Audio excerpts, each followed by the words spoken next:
Illinois 98, Florida Atlantic 89. Dusty May was going through it because Brad Underwood gave it to him. Terrence Shannon Jr. went off. Coleman Hawkins, he didn't have any like gaudy numbers or anything, but I thought he was playing very well.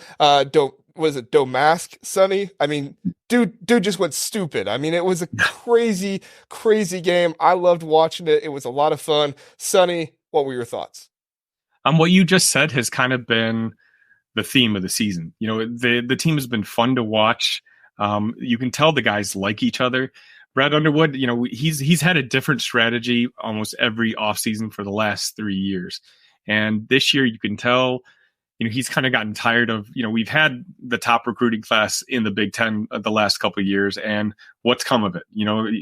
He's kind of realized that, having four, scholarships and giving it to 4 4-stars doesn't always necessarily translate onto the court, because one guy gets unhappy, they transfer mid-season, or at the end of the season. They've made an adjustment. They've decided to bring veterans in. Marcus Domask was a Missouri Valley Conference Player of the Year from Southern Illinois. We brought in Justin Harmon, guys who are good culture guys and guys who have played in conference championships before. Guys who are basically just they understand what it takes to win as a team. And I'm telling you, we've obviously Illinois has been pretty successful the last couple seasons, but this team is a little different just because you see the culture. The guys like playing with each other. You kind of saw it last night. This is, we're in the middle of a pretty tough stretch for Illinois. We went to Rutgers on Saturday. Brad Underwood is 1-5 at the rack. And I don't know if you guys discussed the game, I'm sure you did, but it was pretty much a dominating from opening tip till the end of the game.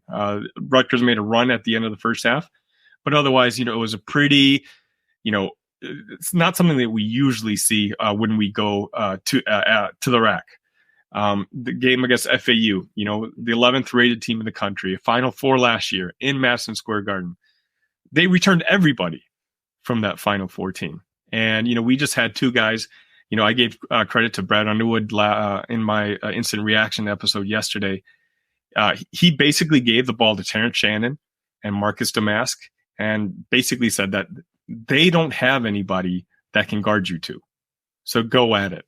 And Domask went 15 for 21. I think Shannon was something like, I think he only missed 4 shots himself. I don't recall his shot selection off the top of my head, but it was a convincing win. Our defense is as good as there is in the country. And for me, it's just nice that, people are talking about Illinois basketball again. Oh yeah, for sure. I mean, Illinois basketball is the talk of a lot of people right now. I've heard people even saying, can Illinois battle Purdue for the top spot? I mean, Illinois has the size across the board. Now they don't have the big man to obviously be able to compete with a Zach Edey, but with as big of a lineup as they had, and I said it going into the season, my concern was the point guard, right? I was concerned that there was no real true ball handler on this team. Now Terrence Shannon Jr. can do that, but I still had a question about that. I was still like, is that really the role he wants to have? But he's doing it. He's doing a good job with it. Coleman Hawkins, to his credit, he's been doing a pretty good job of handling the ball too, especially with his size. That's really impressive. I just think there's a lot to like about this Illinois team right now. Top 15 in KenPom. They passed Florida Atlantic. I think Florida Atlantic 16 now. Illinois 14. So just a whole lot of good stuff going on for Illinois. And I can't sing the Illinois praises enough because I wasn't singing them enough in the preseason. So now I feel like I got to make up for it, right? Burke, what were your thoughts on this game? This Domask kid, like, what the hell was he doing on the Salukis for so long? Like, just watching him, I have to imagine that the Illinois fans are over the moon relieved with what this guy is bringing. I mean, he has to be such a far more reliable piece to your team, other than that caffeine addict who had just left the squad. And like the career highs right here for Domask and Terrence Shannon.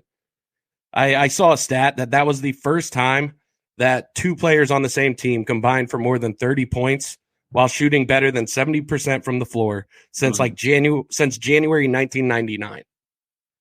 Like when your team is shooting at that clip, when you have 2 guys doing that, not just one, if you have one of those guys, there's a good chance you're winning that game. They had 2 of them. That like you are unbeatable if that's the case. And yeah, just a great performance by the Illini, and they have every reason to be rabid as a fan base right now because there's a lot to love in that squad.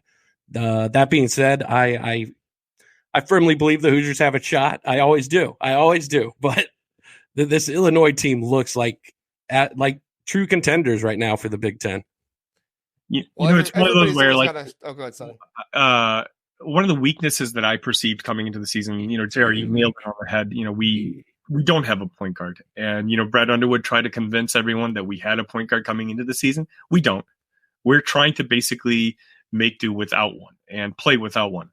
But what I wanted to see was that second guy, because we knew we had Terrence Shannon Jr. and we know, now that he knows it's his team this year, I think he deferred a little bit too much to Mr. Caffeine last year.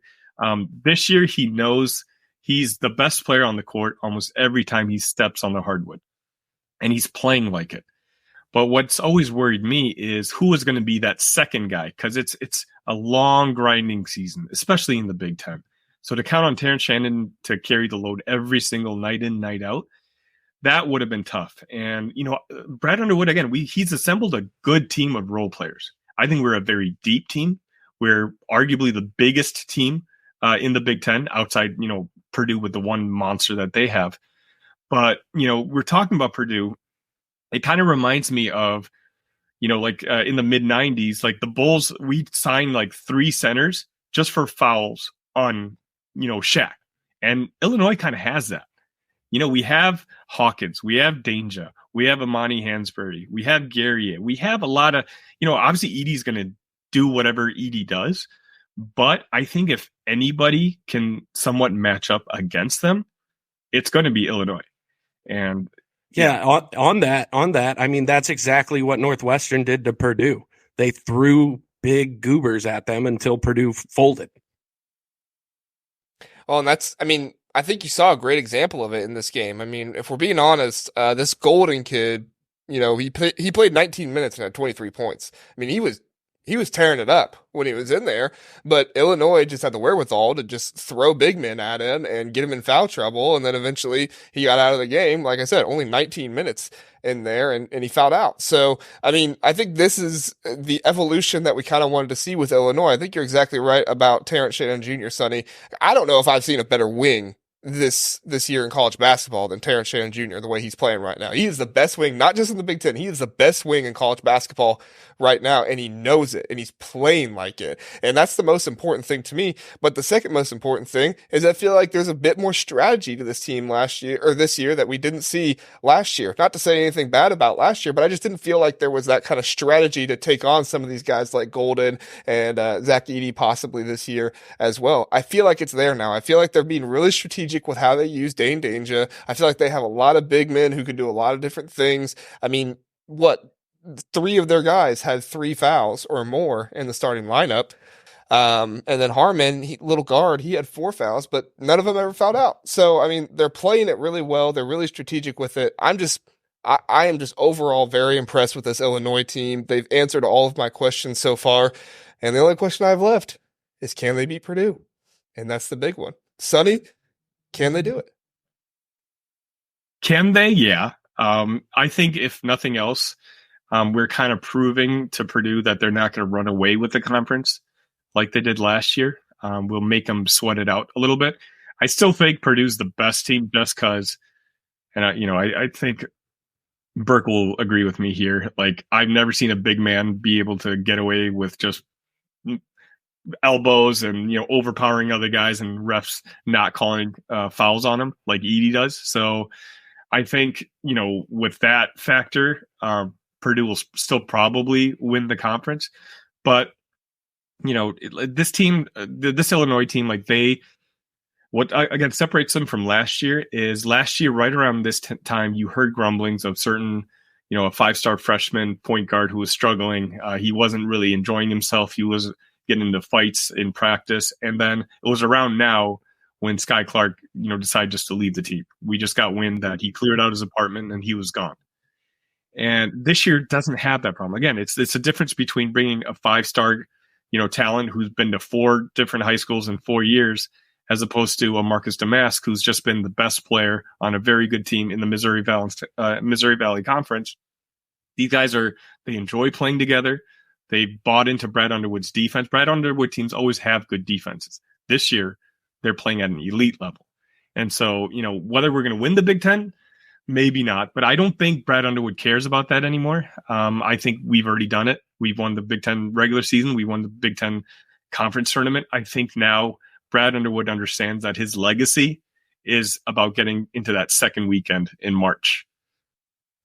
Yeah, and I think so for sure. And I think that's kind of what's hanging up most teams in the Big Ten right now is, can you take that next step? We've seen teams battle. We've seen coaches be able to figure things out in the Big Ten and play better in some years after they have a down year. But can they battle? Can they make those things happen? Listen to the Big Ten Huddle. Please do like and subscribe. We appreciate that. If this was your first time listening, we are the Big Ten Huddle. We cover all things Big Ten football and basketball. We have a long episode every Sunday, Tuesday, and Wednesday night, all at 9 o'clock. So come in, check us out, get in the chat, let us know what you're thinking. We would love to have you join us and learn more about the Big Ten.